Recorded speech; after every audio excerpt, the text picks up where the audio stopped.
This is the Convene podcast. Welcome to another episode of the Convene Talk. My name is Maggie, digital media editor. Barbara, tell us more about the story you selected for today's discussion. Thanks, Maggie. I want to talk today about a story we published last week. And for once, I wish that we weren't so timely on this because every month since June 2023 has set a record for the planet's hottest month. And that since records began. It looks like July might be the end of that record, but it will be the second hottest July on record. So the story that I wanted us to talk about is called Extreme Weather Advisory, and it's about a study done by Shauna McKinley about the impact of extreme weather on events in Canada in 2023. And Shauna's a sustainability consultant in Vancouver area, and she works for clients, including the TED conferences, but she's also teaches a class at the British Columbia Institute of Technology on event planning and sustainability. And one of the things they cover is the impact of climate change on events. And Shauna has been collecting case studies for years, not just from Canada, but around the world, where extreme weather in the form of flooding or rainfall or wildfires or heat has disrupted events. And she told me that she really wanted to be able to better wrap her arms around this issue when she talked to her students. So last year, she launched a research project where between January 1 and December 31st, she just looked at media accounts of extreme weather and events that had been affected by them, whether they were canceled or postponed. And then she just collected data and categorized them as to what kinds of weather. And she recorded data about 72 events. And as it turned out last year, there were massive wildfires in Canada. And so most of the events were impacted by smoke. And I think it might be easy for people who work in business events primarily to think, oh, well, we can just go inside. That doesn't really affect business events. But the same global warming that is amplifying these wildfires is also causing extreme rain and flooding. And that is what almost all the time is what impacts business events the most. And Shauna also collected data from event organizers, and she asked them questions about things like how much money did they lose? Did they have insurance? How did they make decisions about how to go forward? She talked to them about the emotional toll of having these events impacted. And there were a couple of things that I found just remarkable about this report. And one of them is just that Shauna undertook it, that she just, went to look at as a way to understand it better for herself and her students, and that now she's shared it with the rest of the industry. But the other thing that I found remarkable was that Shauna wrote case studies on some of the events. And so I think that for event organizers, this isn't just distant research. She really put a human face on what is lost due to extreme weather, the stress on people, the revenue, but also I think this point she just made really well is the lost opportunities for all the social connection and that kind of benefit of events is how it impacts communities and brings us all together. So I hope that everybody got a chance to take a look at that. It's long and it's complicated, but I don't know of anything that anyone else has done that is this detailed. Michelle, what are you thinking? What I was interested in, or what struck me as like a kind of like, well, of course, that's the case, is that when an event has to be called off because of wildfires, that's definitely it's a loss for everyone. But I just recently wrote a story about how, once again, event planners are at the top of the most stressful job lists. And for the way I looked at it is it's even more stressful when there has not been a decision made and the event planner has to make the decision. And I remember last year EduCon was in Montreal and there was a question with the wildfires in Canada, which definitely impacted the air quality in Montreal, whether or not we would even have the event. When I think about all the stress that planners are under, adding that when there is a situation of extreme heat or wildfires and they have to make the call, that just must be an even greater stress. And probably it doesn't just fall on their shoulders, but it is something that they have to be able to articulate. They have to have a point of view when they speak to leadership. They may have to push back. It just seems to me like that is putting them in an even more tenuous position. Maggie, what do you think? I agree with you about the stress, and I kind of made a connection with an EduCon session from this year, which was titled, Is Your Meeting Trauma Ready?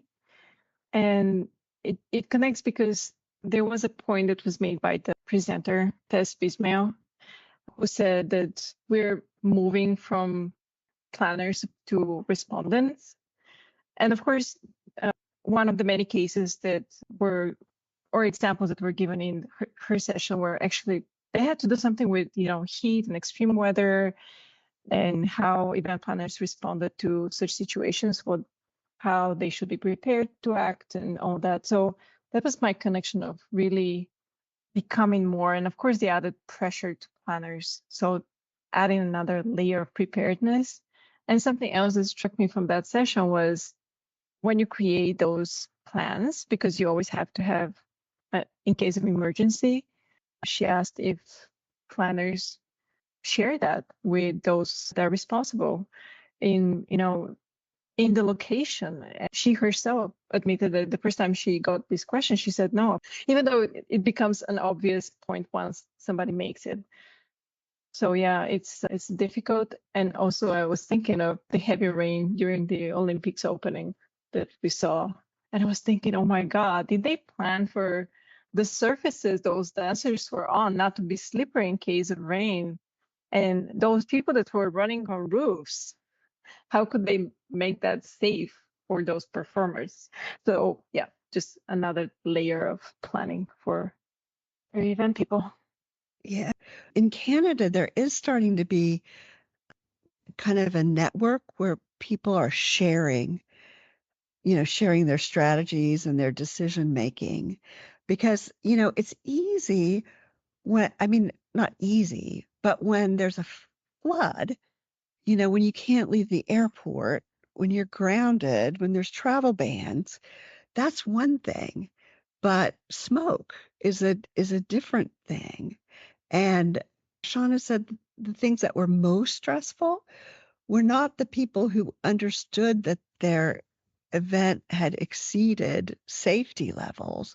It was the people that were adjacent to where it had exceeded safety levels, where, it's really kind of like looking at the weather report. Yeah, Casey, I see you have your hand up. Yeah, I just want to talk a little bit more about wildfire smoke and just how it's really, Barbara, in the beginning, you mentioned a lot of business events folks might think, oh, we'll just go inside and everything will be fine. But here in New Jersey, the past couple summers, we've experienced smoke blowing from Canada wildfires. And when it reaches us, even though it's really far away, it consumes my entire house. It comes inside. It's inescapable. And for folks that have asthma and things like that, it can cause a really serious problem. And that's just even, even if your convention center has a great air filtration system, that's wonderful. But then you still have to get from the hotel to the venue, all these things that can really affect people's health while they're in the city. Jen? So this got me thinking about, we're right on the brink of like our Atlantic hurricane season. I'm seeing a lot of experts talk about how this is supposed to be the worst one yet, although they did say that last year, and last year was thankfully quiet. But, I think we've seen examples from the past few years of how much stronger the storms are getting and the paths that they're taking. They're kind of hitting places that don't typically get hit. And I'm saying this as a Floridian and a Charleston resident, and I'm very used to hurricanes. I've been tracking them since I was a kid because we were always getting hit by them. It's always something I'm kind of watching. But it reminded me, you hear a lot about how a lot of homeowners in states like Florida and California either aren't able to get insurance anymore, insurance companies are leaving states altogether. And it kind of has me curious about what planners are doing who regularly host events in these states that see a lot of hurricane activity.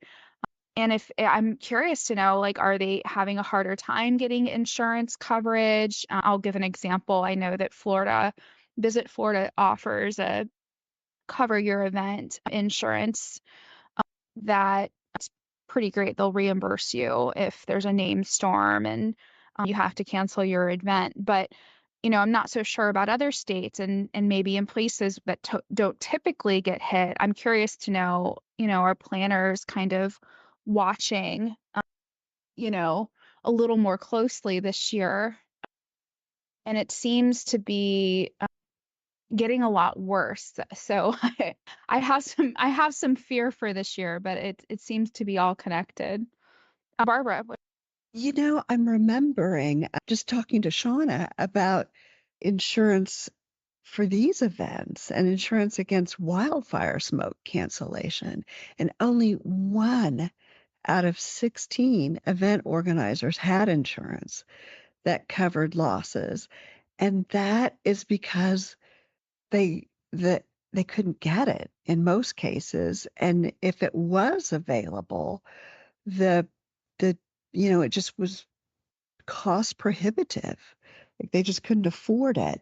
There was one event organizer whose provider had canceled their insurance the week before the event. So, I mean, insurance is a huge problem getting it. And for flooding, I know, in big cities that have repeat floods, it's really, really difficult. It is. I just wanted to point out that in case anyone is curious about reading an example of this, this is an older story, but talking about this reminded me. I think this was back in 2021 or 2022. I can't remember, but I interviewed the Insurance Accounting and Systems Association, and they were hit by a COVID surge and a hurricane at the same time as their annual conference. So this is on our website, and we can link to this in the podcast notes, but I interviewed Carrie Crockett, who was the CEO at the time. And one of the things that she told me in our interview is that they ended up making the decision after that, because they were in New Orleans, that they got cancellation insurance, and now it's a standard for them. So I'm curious to know if more and more planners are taking out policies and contingency plans. It's something else that became a standard for her for multiple scenarios, since they were hit by two different challenging scenarios. So I'm curious to know if that's something that planners are thinking about more now. Yeah, all of the event organizers said that COVID had really helped them. Like there wasn't any of them that didn't have a good plan for what to do. I don't know how the cost of cancellation insurance then would affect what kinds of events get produced if it wouldn't just knock out for some locations smaller events. Yeah. And Yeah. yeah, another thing that they talked about is that they were, some of the events were place-based, but other events were not. And the organizers were thinking, well, where can we go? Where are the kind of the refuges for climate change? But I mean, I think that's what's shifting is like you're seeing Mm-hmm. places get hit now that were never hit before. Places are like Exactly. Dubai, like in your story, like how like who would have thought there'd be a giant flood in Dubai? I know that Visit Florida's insurance, hopefully I'm not wrong, we can link to this too. I believe it's free, but I do think your event has to qualify. Like there has to be certain like benchmarks that it reaches. So, that's Yeah. something that, and I checked, I actually looked earlier today, and they're still offering that insurance through 2026. I hadn't looked at it in a while, so I wasn't sure if it was still something they offer. So, but they do. Check it out. Visit Florida. Well, and that was another point that Shauna brought up in the report was how the industry should be talking to government agencies and getting some relief for these kinds of cancellations because of the benefit that these events have for communities. Well, thank you, Barbara, for this discussion and leading us through it. So there's a lot to consider if you're an event planner right now. So thank you all for this talk. As usual, there will be links in the show notes, all the articles that were mentioned. And don't forget to support us by subscribing. You can do this very good thing by leaving us also a review and share the podcast with other event planners.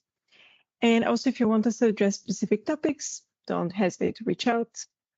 And as always, until next time.